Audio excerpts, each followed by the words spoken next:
Okay, right, just a continuation from where we left, right? We spoke about sections of the power supply unit. So now we're just going to look at the IGBT module. This is the IGBT module. It sits right at the bottom on this big heatsink, because this component does a lot of work, and there is a lot of power dissipation that happens on here. So you need to it sits actually on a heatsink, right? And this heatsink is cooled by this fan. So we've got a fan there, right there at the bottom. Okay, so this fan can also clog with fluff and dust and whatever, and that will prevent airflow on the drive. So if your drive is giving you errors that have to do with temperature, according to the manufacturer specification, and if you check that the code that you are getting on your display has to do with temperature, you need to take out your drive and turn it like this.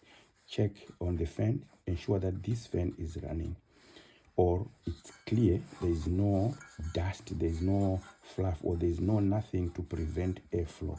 If that happens, then you won't have good air circulation, and your drive will trigger or stop or generate errors from temperature issues.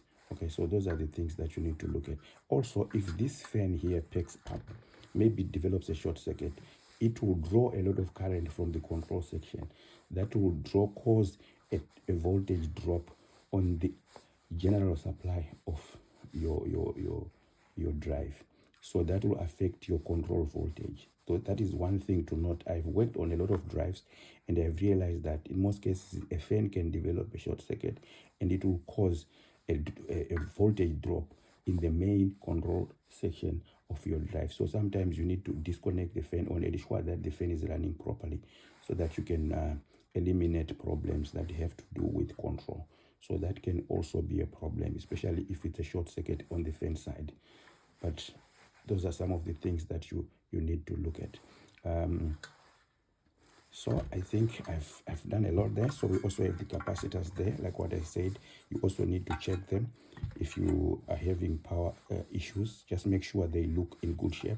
They should not be bulgy or shapeless. If you see them deformed, then you know a capacitor has got a problem. Okay, so all you need to do is to take them out and solder them. Take them, they've got values on them.